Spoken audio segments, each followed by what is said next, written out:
Ladies and gentlemen, put your hands together for my brothers, Ayham Homsi from Harmony. Give him a big round of applause. And the amazing DJ Outlaw from Outlaw Productions. Let me hear you guys make some noise for these amazing guys. Bam. All right. So, man, it feels good to be on the seat. Okay. How you guys doing? Pretty good. Pretty Yeah? good. All good? You guys can hear us well? Thumbs up? Hear us well? Check. Yes? Okay, cool. First and foremost, I'm proud of both of you guys. Yani, I love both of your work. Outlaw, I'll start with you. You have a song that's called Ila that's just hit 14 million views. Right. This song, I really urge you guys, if you haven't seen it, go to YouTube and see it. It hit 10 million in 6 months, I believe. 6 months, yeah. Yeah. So tell me, how did that process happen? Because I know you do a lot of mixtapes. You did like Arab World Unite. It was like a bit hardcore. And then how, like, why the shift? And there was a story, you know, behind it.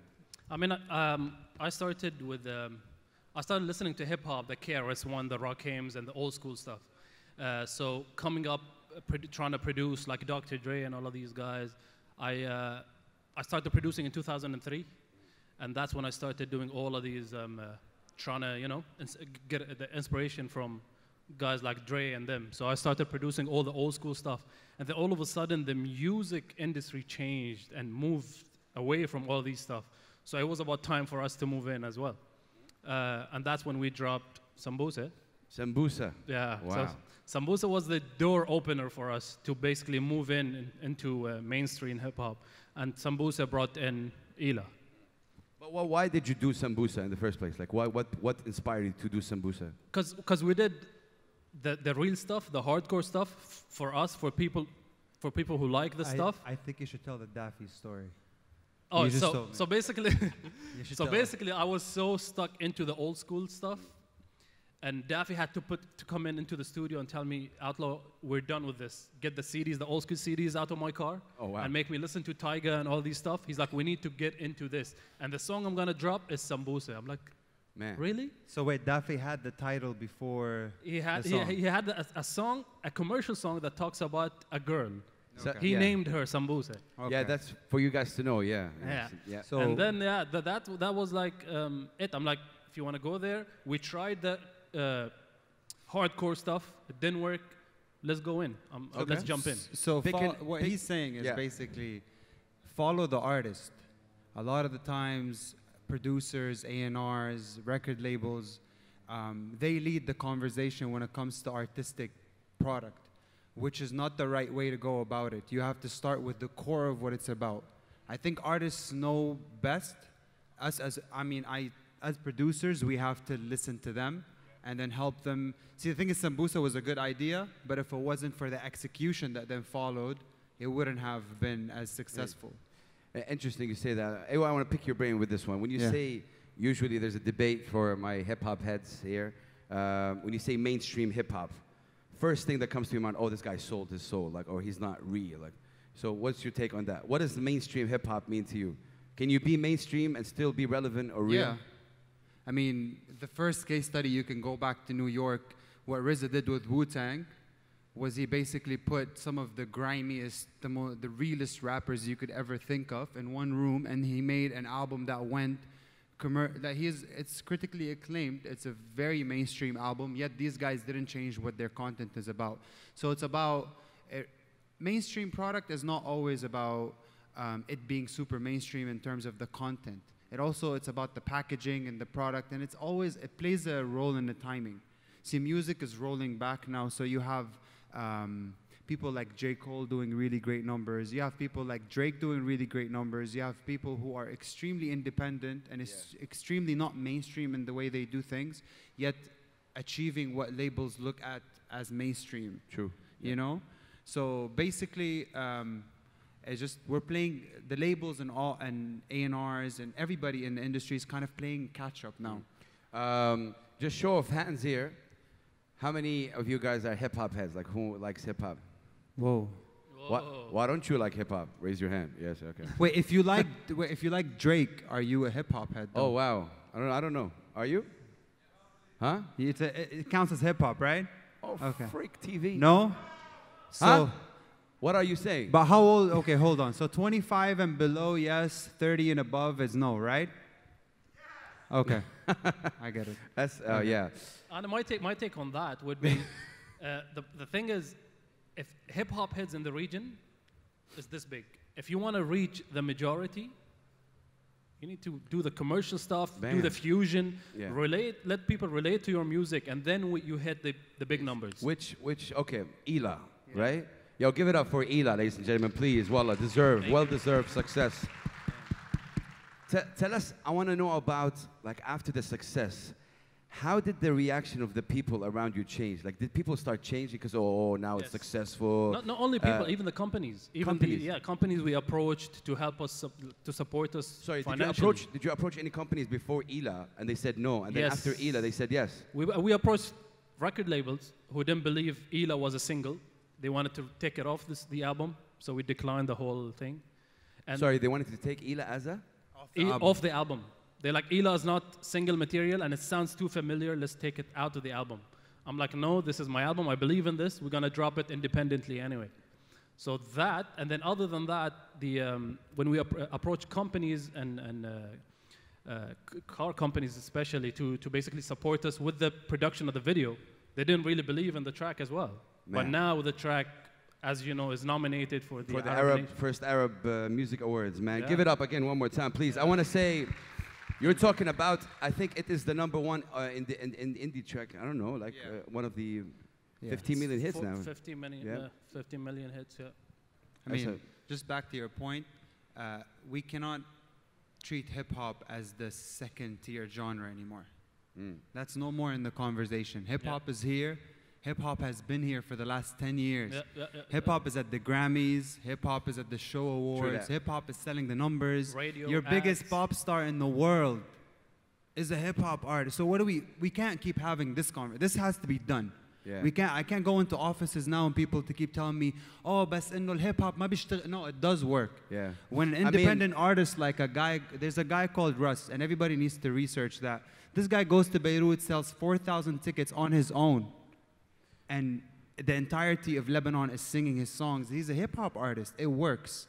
It really does work. We cannot keep having this conversation. Aywa, tell us about your experience with Mo Flow. Mo Flow, stand up, man. One of the artists, Mo Flow, is ready. Give him a big round of applause, Mo Flow. What up, what up? Of course, Ayham is his brother. He's his producer. Tell us about your experience working with Mo, because I know Mo since he was really this old, maybe like that. And mashallah, now you got taller. Mo is a songwriter too. So Mo has written a lot of songs for like Hamza Housawi's first album. I think the next single that Hamza is releasing now is actually written by Mo. So apart from Mo being a really great artist, he's also a really great producer. So a lot of the music that me and Mo do is co-produced and produced by him. He basically has a vision for what he wants to do, going back to what he did. So yes, the music sounds great and we're doing all these things, but it's not, it's not because of one person. So you can't say it's because of the producer or because of the artist. It's because we listen to each other and we know what we're trying to do. Now, Mo had a vision and he kind of switched up what he was doing. So now he's going towards more of the R&B and the rhythmic approach. Well, A, because Mo can sing, and B, because it showed us that it could really work. People are reacting a lot more to the music than they used to. So, I mean, working with Mo is one of the basically most rewarding things, because again, he's my brother too, so it kind of just works really well. Big up to you guys. Just off the record, guys, not off the record, you guys are all here. If you have any questions, raise your hands, because I want to leave some time. So if you have any questions right now, just raise your hand to see how many people have questions. Because I can keep talking forever. So if you have a question in mind, just raise your hand. Now, I want to see if you have any questions. Nobody has questions. Sure? Okay. So we all agree on hip-hop? I can keep talking. Cool. All right. Okay, cool. All right. So, Outlaw.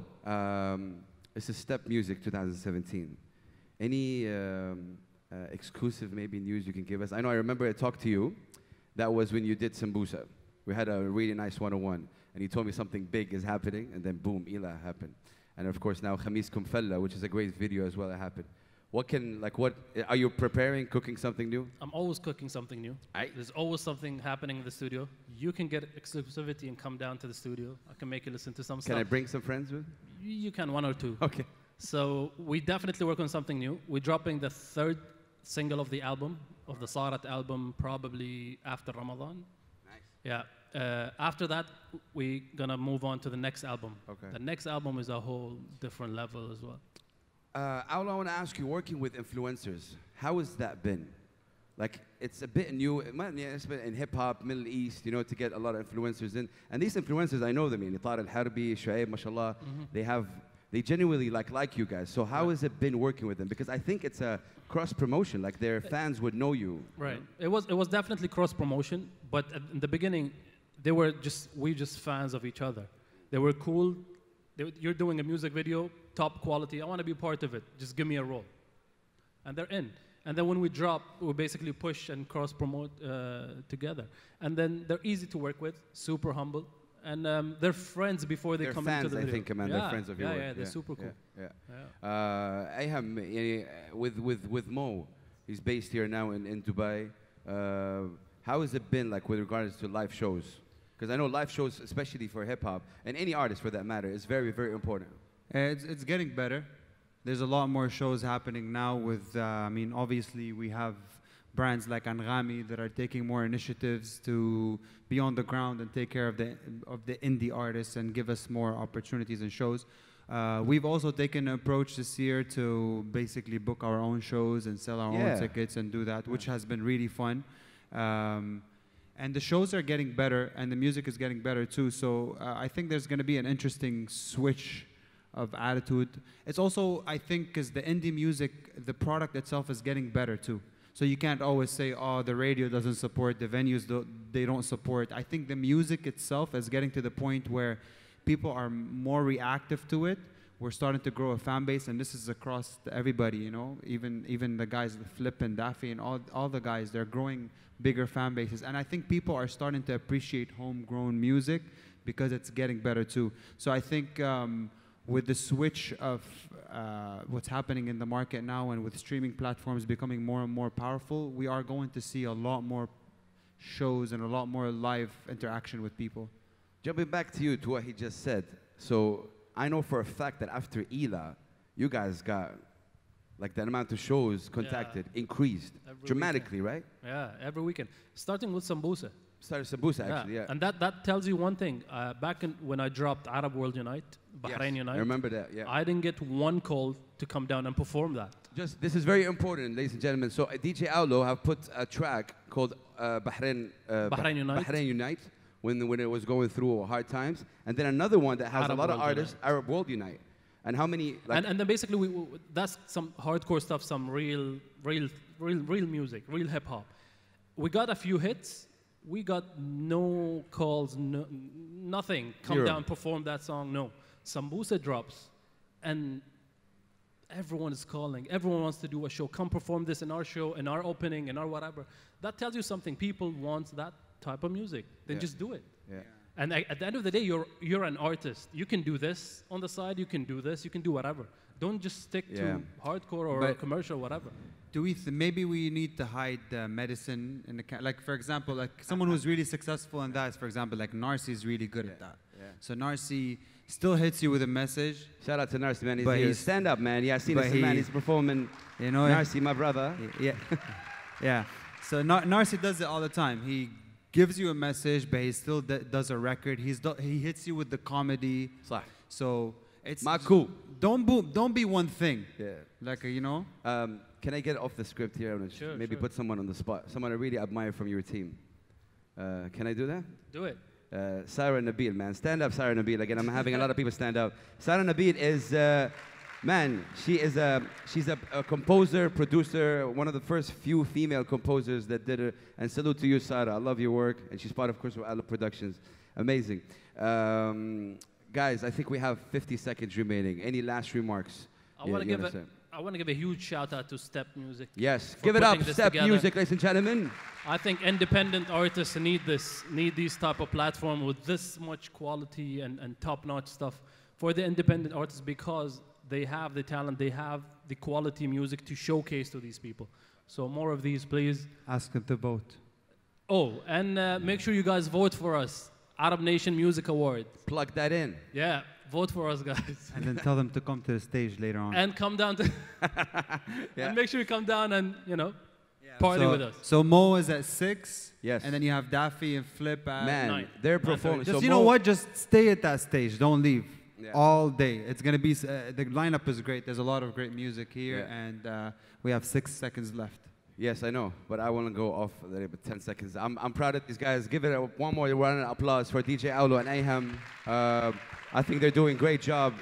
Let me just end with this. I think that for me personally, hip-hop is a way of life, and hip-hop has personally elevated me, personally.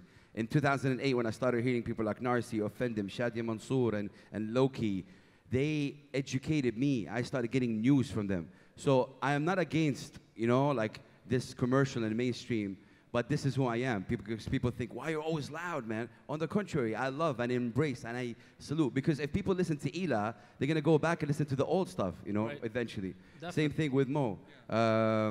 Guys, give it up one more time for Ayham Homsi. Thank you, guys. Thank you, And guys. Thank DJ you. Outlaw. Wow. Thank you, guys.